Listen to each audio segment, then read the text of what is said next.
Tanah airku tidak kulupakan, kan terkenang selama hidupku. Biarpun saya pergi jauh, tidakkan hilang dari kalbu. Tanahku yang ku cintai, engkau ku hargai.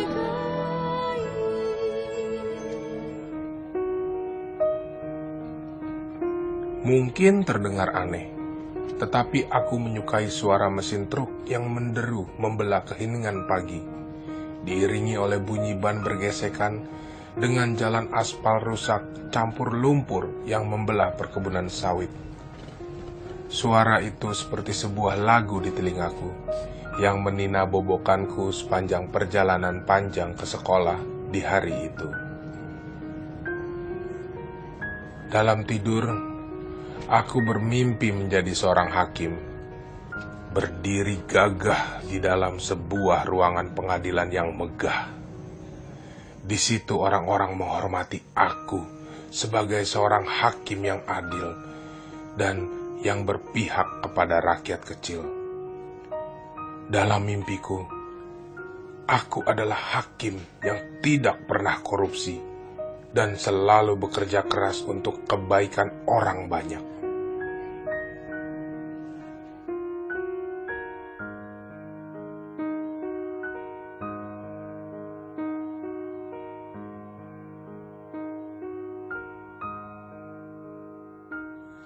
Hariku biasanya dimulai di saat semua orang masih terlelap dalam tidurnya. Setelah mengendap-endap di dalam rumah agar tidak membangunkan yang lain, aku berlari menuju rumah-rumah di mana terdapat truk-truk sawit bermuatan penuh yang siap berangkat ke kota.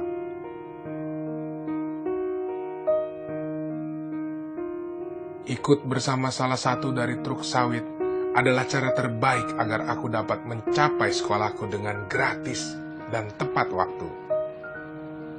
Apabila aku bangun sedikit siang dan truk-truk sawit sudah tidak ada, aku harus berjalan kaki berjam-jam lamanya dan sudah pasti terlambat sampai di sekolah.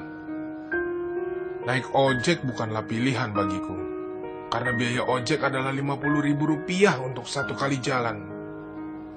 Aku sangat beruntung, karena bapak-bapak supir truk sangat baik kepadaku dan membiarkan aku ikut tanpa harus membayar apapun. Terus bangun! Oh, sudah sampai kita.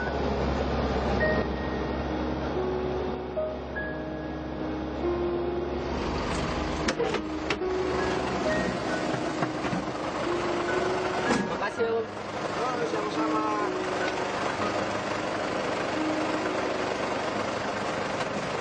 Desa tempatku tinggal berjarak puluhan kilometer dari sekolah. Aku merasa sangat beruntung bersekolah di situ, karena sekolahku adalah sekolah favorit di wilayah kami. Dulu setelah lulus SMP, aku berdoa kepada Tuhan untuk dapat masuk ke sekolah itu, dan Tuhan benar-benar menjawab doaku. Di saat banyak dari teman-teman sekampungku putus sekolah dan terjerumus ke dalam pergaulan yang salah, aku berjanji kepada diriku sendiri bahwa aku tidak akan menyia-nyiakan kebaikan Tuhan itu.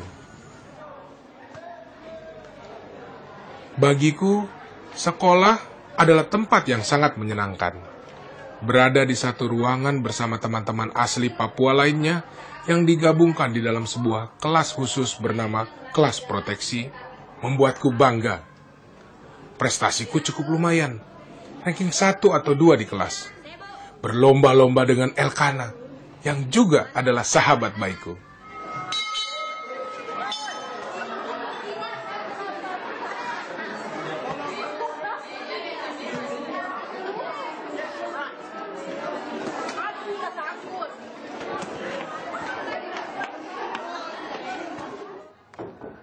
Ya, masuk Teus. Ya, duduk Teus. Ya, Teus, Ibu Guru mau sedikit berbicara tentang Teus sudah belum bayar uang sekolah, toh? Sudah 3 bulan belum bayar. Teus punya pembayaran uang sekolah belum dari Januari sampai Maret ini. Jadi Teus harus bayar karena sebentar lagi sudah mau ujian. Belum lagi untuk April sampai Juni, itu kan pasti berat. Jadi nanti Teus tolong bilang sama Bapak kalau bisa secepatnya untuk Teus bisa lunasi supaya tidak berat ya.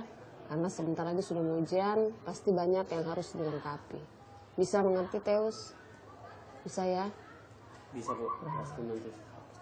Oke ya, kalau gitu bisa kembali ke kelas ya. Terima kasih, Bu. Oke ya Teus. Teus, semangat ya. Yang impian kau untuk masuk di UNCN bisa dapat terwujud kalau kau tetap semangat. Oke, ya kembali ya sekolah kelas. Ya. Entah bagaimana aku harus melunasi tunggakan uang sekolahku.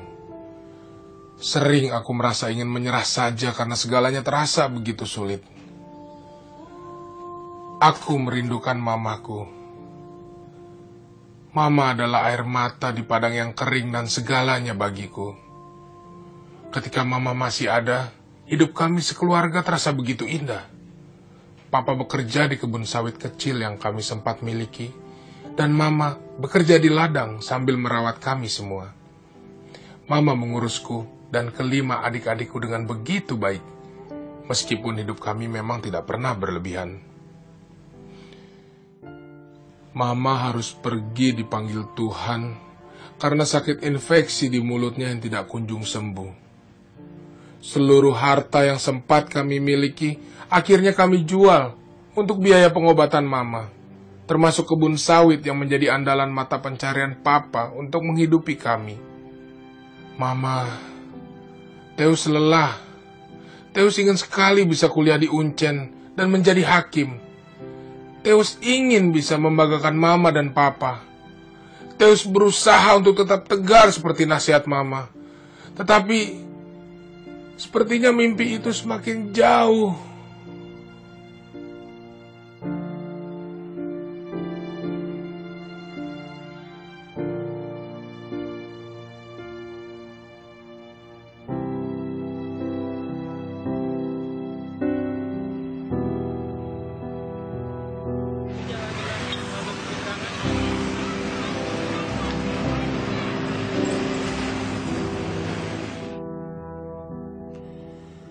Sepulang sekolah, aku membantu mengurus adik-adik di rumah. Aku juga mencuci piring, memasak nasi, merebus air, mencuci baju, membersihkan rumah, dan memandikan si kecil, Melki. Kami tidak memiliki kamar mandi yang baik seperti umumnya, dan sumur kami terletak sejajar dengan tanah dan tanpa tembok yang tinggi. Sering aku merasa khawatir terhadap keamanan adik-adikku.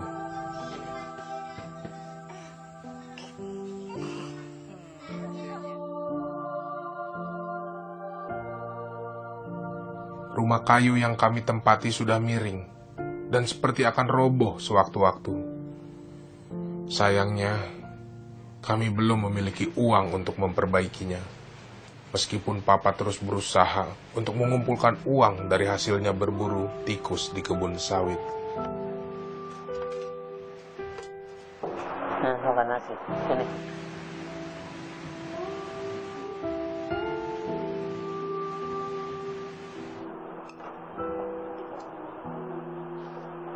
Sini makan dagingnya. Bisa ambil baik-baik ya.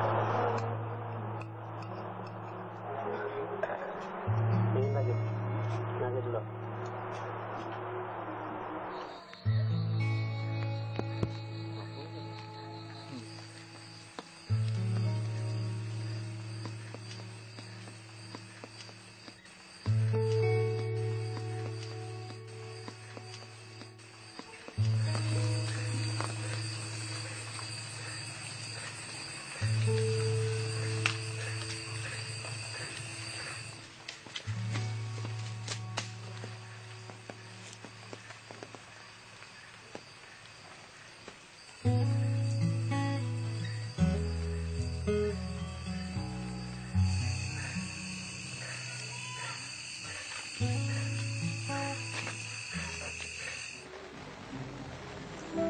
Aku masih ingat hari itu. Hujan lebat turun dari langit sejak aku meninggalkan sekolah. Setelah berjalan kaki berjam-jam pulang, aku dapat merasakan bahwa ada sesuatu yang tidak baik telah terjadi.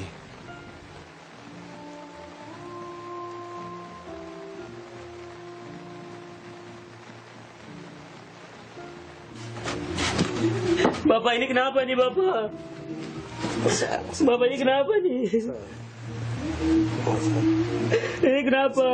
Teus ini adik sementara bahas sumur air dia langsung jatuh di sumur. Bapak minta maaf Bapak, maafkan Teus Bapak. Bapak maafkan Teus Bapak. Bapak juga salah, ya. Bapak juga ke Aden baru kita ini mungkin musibah kaget. Iya maafkan Teus Bapak.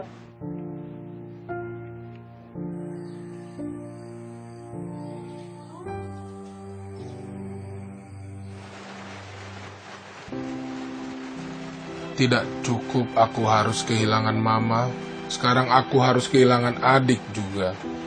Adik jatuh ke sumur karena tidak ada yang menjaganya. Adik mungkin masih hidup apabila aku tidak egois ingin terus bersekolah.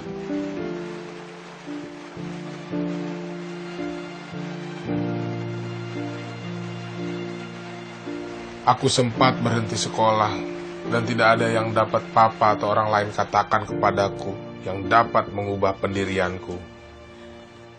Aku harus membuang jauh mimpi dan harapanku untuk memiliki masa depan karena aku harus berada di rumah untuk adik-adikku.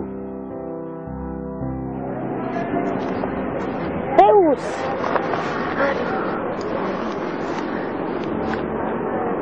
Aku mau ke Jogja. UGM. Bagi saya semuanya sudah selesai. Tapi Teus, Saya sudah ke Shanghai. Saya sudah aktif di berbagai kegiatan. Saya sudah ikut sidang di DPRD. Saya sudah bangun jam 4 pagi di saat orang lain masih tidur. Saya sudah berlari-lari untuk mengejar trek agar tetap dapat bersekolah. Tapi apa artinya itu semua? Jika mama harus pulang ke rumah Tuhan, dan kemarin adik juga harus pulang ke rumah Tuhan, sedangkan bapak harus bekerja di ladang. Tapi saya egois dengan tetap keinginan saya ingin sekolah dan lanjut ke Uncen. Uncen dan UGM bukan tempat untuk orang-orang seperti saya. Tapi saya senang karena kau mau ke UGM. Jika kau jadi bupati, kau jangan pernah lupakan saya. tapi Teus, kau jangan menyerah seperti itu. Papua masih membutuhkan orang-orang seperti kita. Bukan hanya keluarga kamu, tapi bumi Papua ini sangat membutuhkan kita.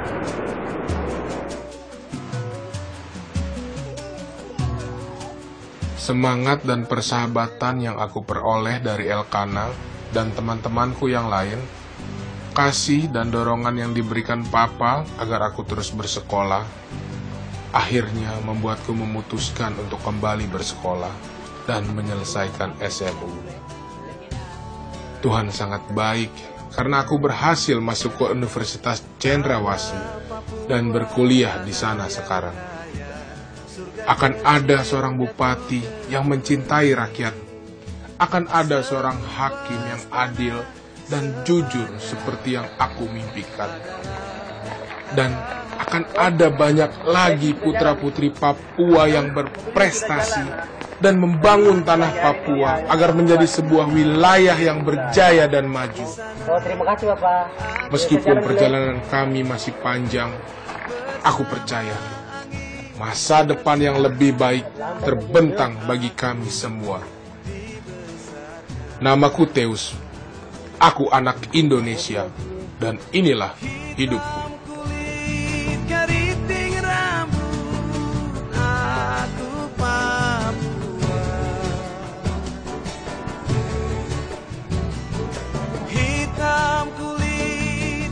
Oh, datang ya, terima kasih.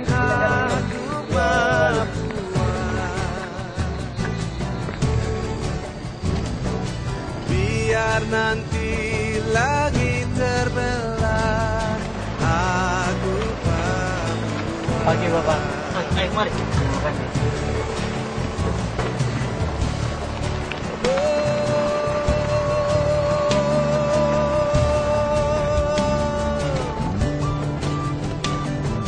Tanah Papua, tanah yang kaya, surga kecil jatuh. Kita sebagai anak Papua harus tetap semangat dalam mencapai cita-cita.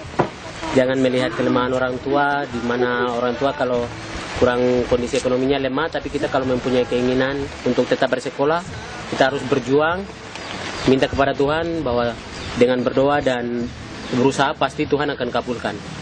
Aku anak Indonesia, ini hidupku, hore!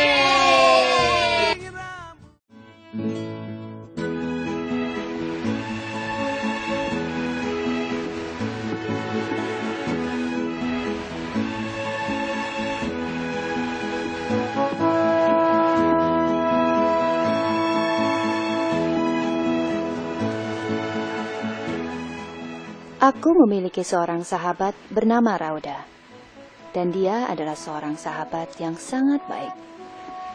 Dia sering membagikan uang jajannya denganku, terutama ketika dia mengetahui bahwa perutku tidak terisi sama sekali, dan aku tidak memiliki uang untuk membeli makanan dari kantin sekolah. Kami pernah mendengar dari beberapa orang dewasa yang sering bepergian keluar dari desa kami, bahwa di banyak tempat anak-anak seperti kami jarang yang menjadi sahabat baik.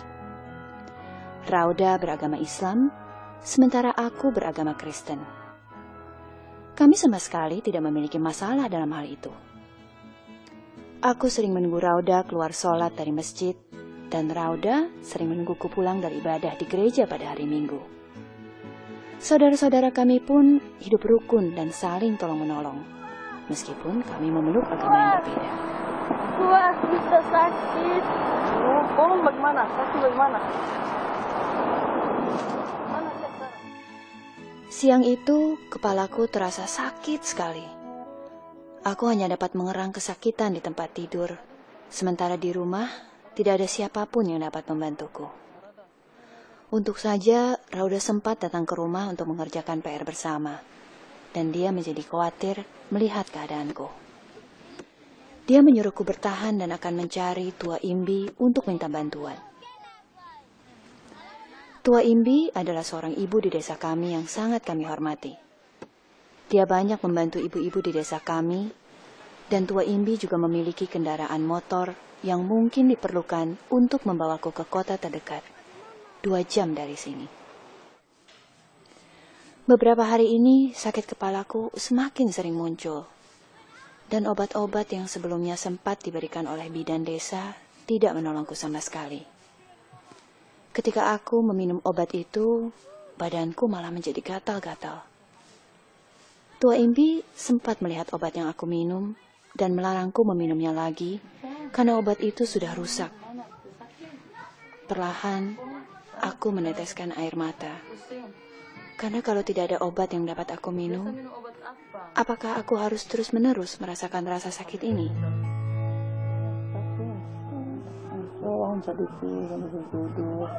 Kepala masih pusing kata setelah sama sekali setelah langsung minum obat tadi.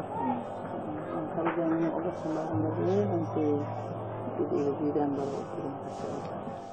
Aku tinggal di sebuah rumah kecil sederhana beralaskan tanah bersama dengan 5 orang kakakku dan kedua orang tuaku di sebuah desa di Pulau Halmahera, Maluku Utara.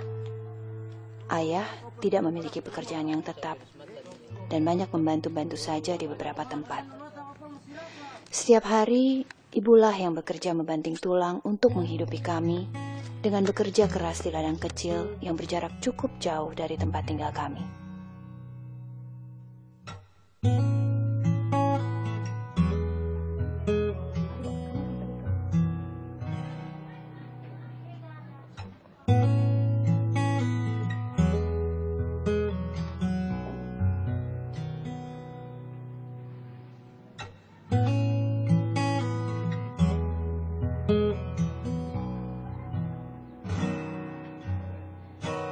Kadang hasil ladang kami tidak mencukupi, dan tidak jarang kami harus tidur di malam hari dalam keadaan perut lapar.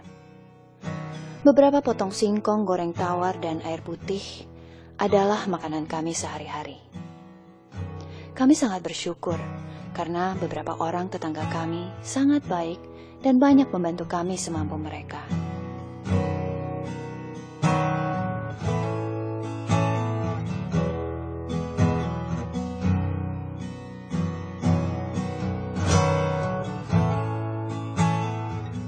Pagi Tante. Pagi. Tante bikin apa? Ada tebu air. Oh, iya. Tante ini apa? Ada racun, ada turun bunda celebe, saya kasih Tante sedikit. Tapi baru-baru ku kasih ulang lagi. Ibu terima kasih. Iya, sama-sama. Tante mau masak apa ini? Belum masak. Baru pulang dari kebun ini yang sayur. Ini Tante begitu servis ya? Iya. Makasih. Apabila aku merasa sehat dan pulang dari sekolah tepat waktu, aku sering pergi ke ladang untuk membantu ibu.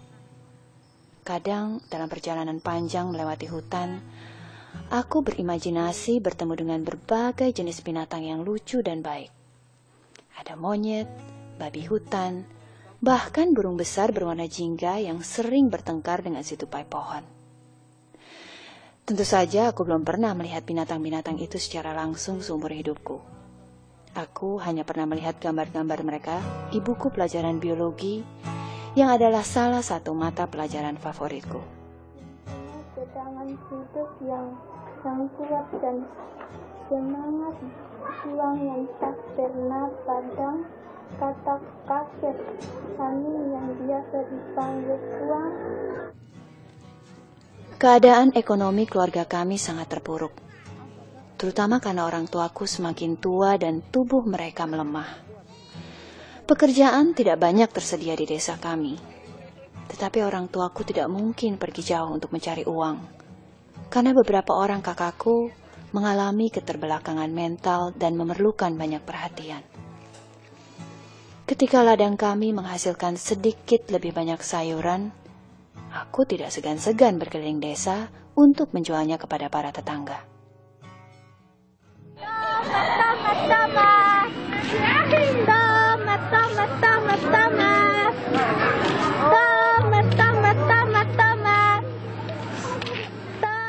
Meskipun merasa malu, kami terpaksa harus menerima belas kasihan para tetangga kami untuk hal-hal yang sangat mendasar, seperti beras, susu untuk keponakan-keponakanku, bahkan listrik.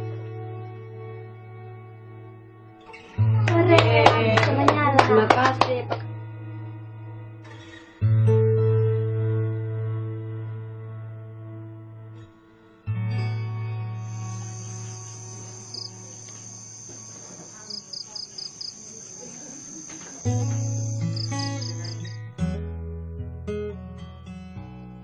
Suatu hari, aku dipanggil oleh kepala sekolah yang menyampaikan kabar mengejutkan.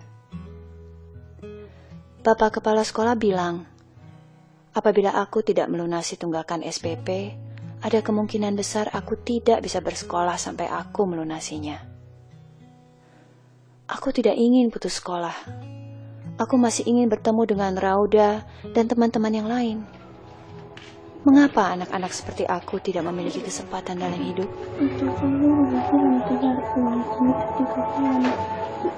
Uang komite 3 bulan. Mama belum ada uang, jadi mama belum bayar uang komite. Aku nanti na sekolah baru mana bilang Pak Guru, bilang mama belum ada uang, kok mama belum bayar uang komite 3 bulan. Mama cari dulu. Mama jual tomat dulu, pikir cerita lah, jual dulu. Bagi orang lain, uang SPP Rp20.000 per bulan mungkin bukan jumlah yang seberapa. Tetapi bagi keluargaku, itu adalah jumlah yang sangat besar. Aku takut sekali apabila aku tidak boleh lagi bersekolah.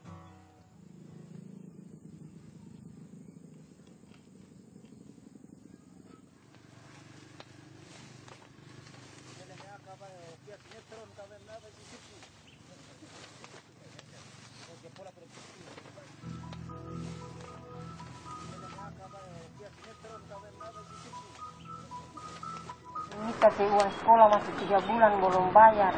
Kondisi papa bagaimana? Karena mau cari doi kata rada. Mau minta dari sekolah tadi. Uang komite 3 bulan belum bayar. Oh, ini sekarang lagi ini butuh kerja ini. Belum koper lagi, belum timbang lagi, belum keluar. Jadi sekarang saya bagaimana supaya sekarang salari mesti di langganan. Karena payah orang ini. Biasa anak begitu mah orang daya belum apa-apa ini jadi belum bayar. Salah satu caraku untuk melupakan sejenak masalahku adalah bertemu dengan Rauda dan pergi ke pantai di dekat rumah kami. Di situ kami bertemu dengan banyak orang lainnya dari desa kami yang melakukan berbagai macam kegiatan. Sore itu kami menonton sebuah pertunjukan seni yang mendebarkan.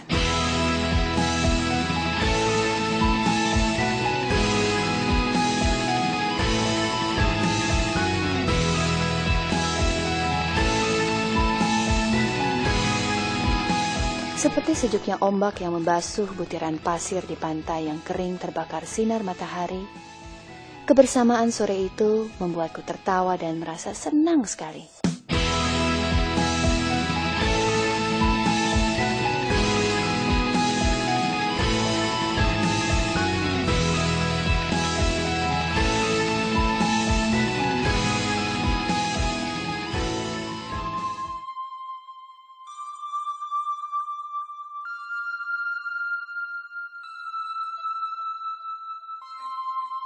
Seragam ini melambangkan masa depan bagiku.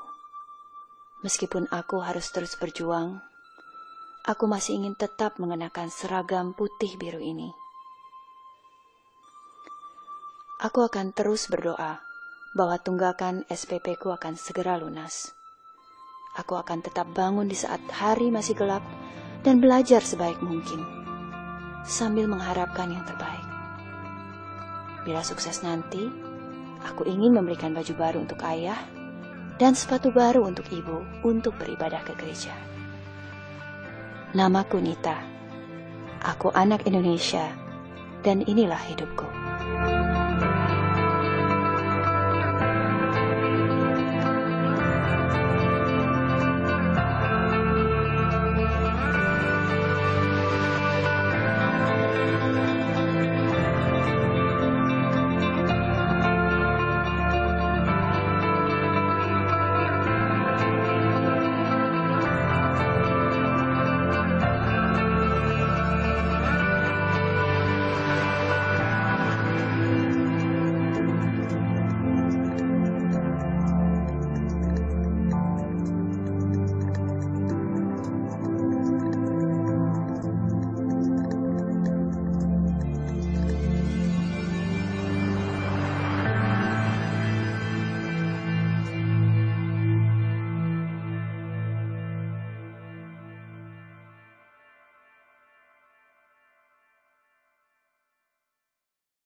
Di sekolah, aku belajar kalau pulauku, Pulau Rote, adalah pulau paling selatan dari Kepulauan Republik Indonesia. dan terkenal akan keindahan pantainya. Kata bapak, untuk mencapai Pulau Rote, orang dari luar harus menggunakan kapal feri. Aku belum pernah naik feri sebelumnya, tetapi aku suka memperhatikan kesibukan orang-orang yang keluar dari feri di dermaga. Ramai sekali dengan berbagai macam barang bawaan.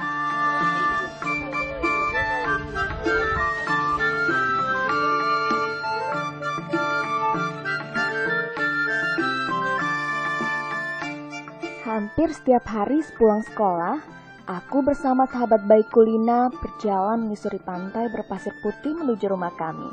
Sambil menikmati kaki yang basah terkena secuknya air laut, kami sering membayangkan kehidupan di luar Pulau Rote yang ingin kami lihat kelak ketika sudah besar dan bekerja nanti. Lina ingin pergi bekerja sebagai pegawai bank di kota Kupang. Dan aku masih belum tahu ingin menjadi apa kelak. Hari itu adalah hari terakhir kami bersekolah di SD. Kami berdua lulus dengan prestasi yang baik. Dan kami senang sudah bisa membuat kedua orang tua kami bangga. Tidak ada perayaan atau hadiah. Hanya canda tawa dua orang sahabat yang berharap dapat melanjutkan ke sekolah SMP.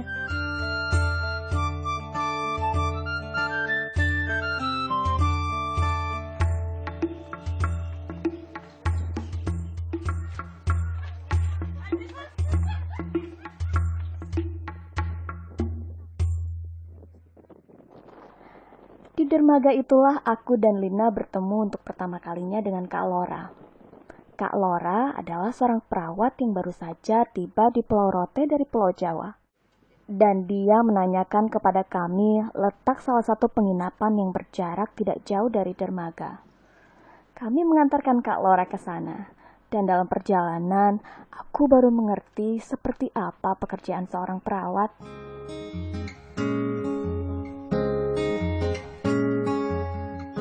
Rumahku adalah rumah mungil berdinding kayu beralaskan semen di sebuah desa kecil di Pulau Rote. Rumahku terletak bersebelahan dengan rumah kakek nenek dan rumah bibiku. Pekerjaan orang tuaku adalah petani. Dan di musim panen padi seperti sekarang ini, mereka harus pergi untuk waktu yang cukup lama. Aku dan adikku dititipkan ke kakek nenek yang meskipun sudah tua, masih sehat karena banyak beraktivitas. Oh, besok sudah pengumuman? Iya. Oh, nah kalau masih besar, rencana mau jadi apa? Gue belum tahu. Anda pikir-pikir supaya nanti kasih tahu nenek dan mbak ya? Iya. Mau jadi apa ya aku kalau sudah besar nanti? Mungkin menjadi seorang perawat yang banyak menolong orang sakit.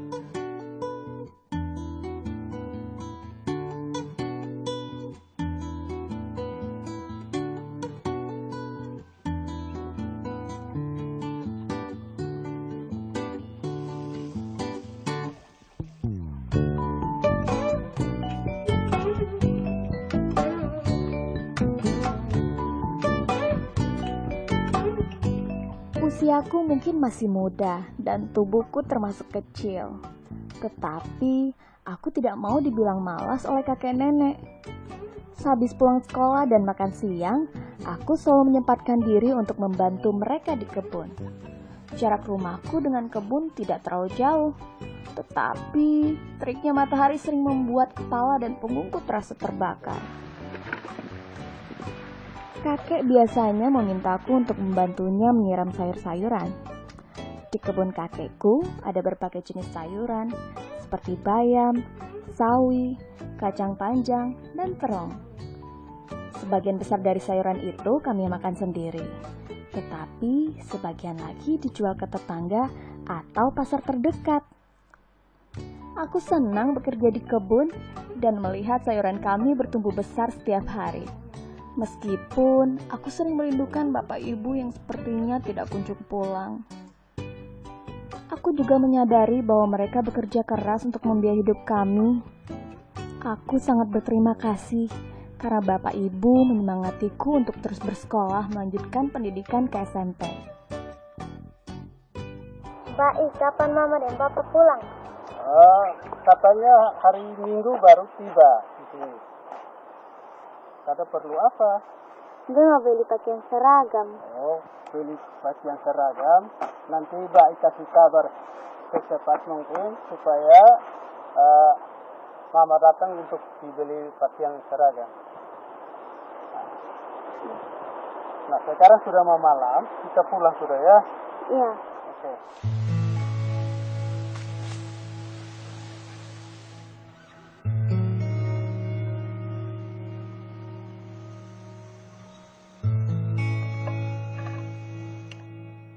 Tetapi sahabatku Lina sepertinya tidak seberuntung aku. Kemarin dia bercerita bahwa dia belum tentu dapat melanjutkan ke SMP karena orang tuanya tidak memiliki uang. Kata Bapak Lina, mereka tidak punya uang karena mereka mempunyai banyak hutang tu'uh. Sebelum hari itu, aku dan Lina tidak mengerti apa itu hutang. Tu'uh belis adalah sebuah adat istiadat masyarakat Trote yang dulu sering dilakukan oleh orang-orang tua kami. Sebuah adat istiadat pesta selama berhari-hari yang memerlukan banyak sekali biaya. Biaya pesta itu diperhitungkan sebagai hutang. Hutang yang akan diturunkan terus ke generasi-generasi selanjutnya. Apabila generasi sebelumnya tidak bisa membayarnya.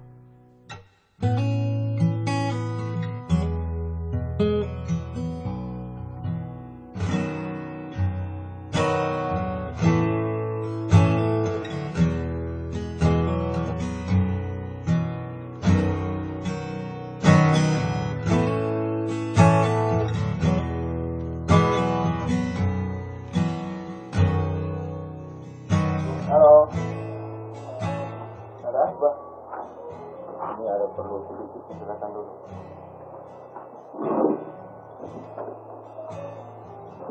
Oke, jadi beta datang ini, beta ada perlu bapak sedikit ini.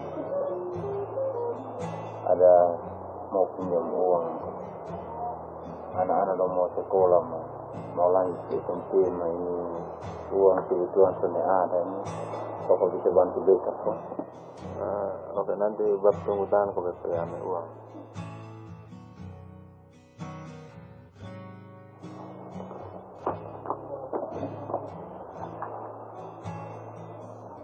Oke, nama kasih banyak bapak, nanti beta dapat uang langsung beta bawa pulang dan bung. Terima kasih banyak, beta permisi bapak.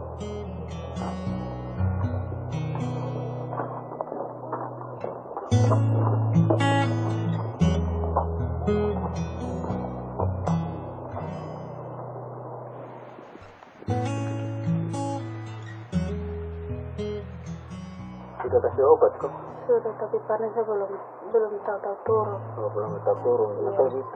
Malam itu, aku bertemu lagi dengan Kak Lora yang mengenakan seragam perawat. Aku senang dia membiarkan aku membantunya memeriksa sepupuku yang sedang sakit dan panas tinggi. Aku semakin yakin kalau aku ingin menjadi perawat.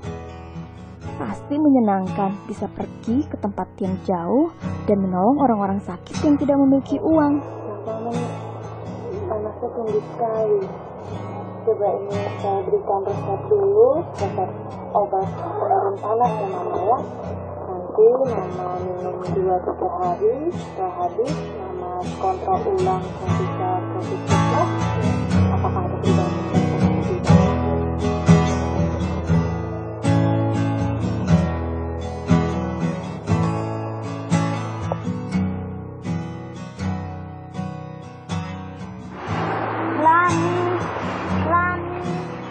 Kemarin aku pergi menuju rumah Lina untuk memberitahunya bahwa sekarang aku sudah memiliki cita-cita. Tetapi Lina ternyata sedang sedih karena dia masih belum juga memiliki seragam sekolah SMP. Keesokan harinya adalah hari pertama kami seharusnya masuk sekolah. Dan Lina sebenarnya sudah terdaftar. Tetapi tanpa seragam dan buku, Lina tidak akan diperbolehkan masuk. Aku sedih tidak bisa banyak menolong Lina. Aku sedih kenapa orang tua Lina harus memiliki hutang sehingga tidak bisa membiayai anak-anaknya bersekolah. Aku ingin tetap bersama dengan sahabatku Lina.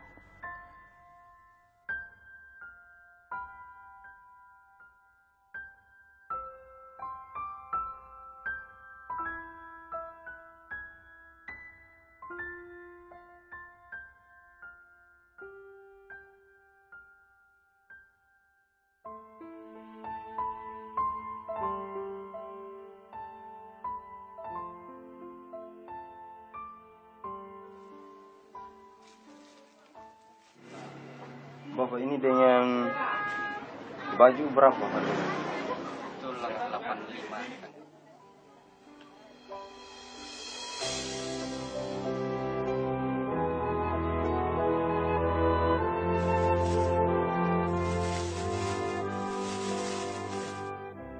Hari ini hari pertama sekolah sebagai siswa SMP.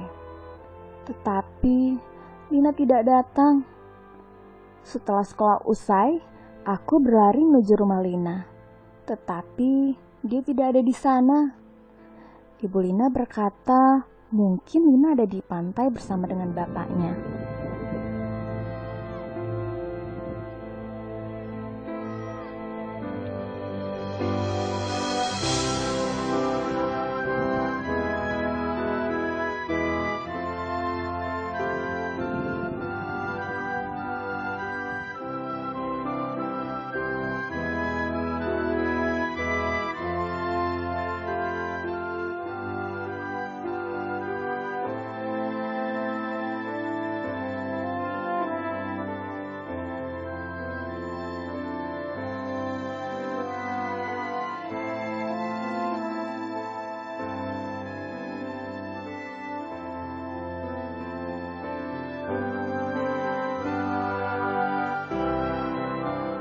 Betapa senangnya aku, Lina memperoleh seragamnya. Wajah Lina begitu bahagia, karena itu artinya mulai besok dia bisa pergi sekolah bersamaku. Perjalananku dan Lina masih sangat panjang sebelum kami bisa menjadi seorang pegawai atau perawat. Tetapi untuk saat ini, kami sudah senang bisa melanjutkan ke sekolah SMP. Hari-hari indah bersama dengan Lina terbentang di depan, dan kami berdua tidak boleh menyerah. Namaku Marce, aku anak Indonesia, dan inilah hidupku.